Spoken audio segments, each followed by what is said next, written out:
Hi friends, இன்றைக்கி மல்லிகை செடி வளர்ப்பில் சில முக்கியமான விஷயங்களை நம்ம கொஞ்சம் விரிவாக பார்க்க போகிறோம்.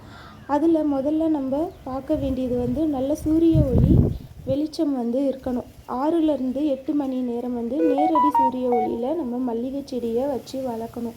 அப்போ தான் செடி நல்லா வளர்ச்சி இருக்கும், பூக்களும் பூக்கும். சூரிய ஒளி கம்மியாக இருந்ததுன்னா செடி நல்லா வளரும், ஆனால் பூக்கள் கண்டிப்பாக பூக்காதுங்க. அந்த அளவுக்கு பூக்களே பூக்காது.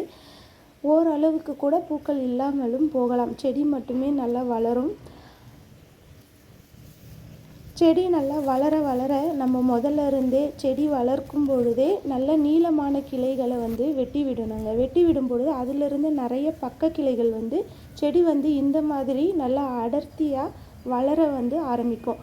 நீங்கள் இது மாதிரி தாங்க இருந்தது. இப்போ நம்ம பார்த்தோம் இல்லைங்களா, அந்த செடி 1 மாதத்துக்கு முன்னாடி இந்த செடி அளவு தான் இருந்தது. பாருங்கள், இதுலேயும் நான் நீளமான கிளைகளை வெட்டி விட்டதில் அங்கேருந்து புது தளிர் வளர்ந்துருக்கு பாருங்கள். அதனால தான் சொல்கிறேன், நம்ம வளர வளர இந்த நீளமான கிளைகளை வெட்டி விடும் பொழுது ஆரம்பத்திலருந்தே நம்ம செடி அடர்த்தியாக வளர ஆரம்பிக்கும். இதுதான் நமக்கு மல்லிகை செடியில் ரொம்ப முக்கியமானதுங்க. இந்த செடியும் அதே மாதிரி தான் 2 கிளைகளை மட்டும்தான் இருந்தது. அதிலிருந்து அரை கிளைகளை வெட்டி விடும் பொழுது பக்கவாட்டிலிருந்து இன்னும் ஒரு 2 கிளைகள் அந்த மாதிரி தளிர் செடி பாருங்கள் இப்போவே ஓரளவுக்கு அடர்த்தி பிடிக்க ஆரம்பிச்சிருக்கு. அடுத்ததாக மல்லிகை செடிக்கு தண்ணி நம்ம பார்த்து விடணும். ரொம்ப அதிகப்படியான தண்ணி விடணுன்ற அவசியம் இல்லை.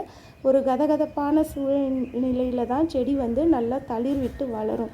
மேல் மண் காய்ந்து இருந்ததுன்னா உடனே தண்ணி விடுங்க. எந்த அளவுக்கு வெயில் இருக்கோ அந்த அளவுக்கு பார்த்து நல்லா தண்ணி விடணும்.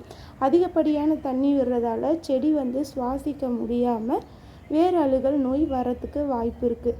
குறைந்த அளவு தண்ணீரே போதும், ஆனால் ஈரப்பதம் இருக்கிற அளவுக்கு மெயின்டைன் பண்ணிங்கன்னா அதிக புது தளிர்கள் உடனுக்குடனே வேகமாக வளரும். பூக்கள் வைக்க நிறைய உரங்களை நம்ம சேனலில் ஷார்ட்ஸ் வீடியோவில் நான் சொல்லியிருக்கேன்.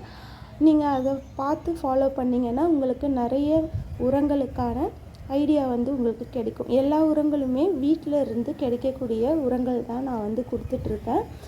அந்த உரங்களோட விளக்கம், அந்த உரங்களை எப்படி நம்ம தயாரிக்கலாம், எப்படி கொடுக்கலான்றதெல்லாம் நம்ம ஷார்ட்ஸ் வீடியோவில் நான் அதிக வீடியோ போட்டிருக்கேன். மல்லிகை செடியில் பூச்சி தாக்குதல் எதுவும் அவ்வளோவா வராதுங்க. நம்ம நல்ல உரங்கள், சத்தான உரங்கள் கொடுத்து போதுமான அளவுக்கு தண்ணி, நல்ல சூரிய ஒளி வெளிச்சம் இருந்தாலே செடி நல்லா ஆரோக்கியமாக இருக்கும்.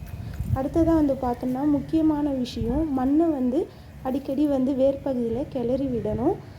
வாரத்துக்கு ஒரு தடவை நீங்கள் வேர் பகுதியில் இருக்க மண்ணை கிளறி விடும் பொழுது செடி நல்லா சுவாசிக்கவும் செடியோட வேர்கள் ஆரோக்கியமாக இருக்கவும் அது உதவியாக இருக்குங்க. நம்ம கொடுக்குற உரங்களும் நல்லா நொதிக்கும்.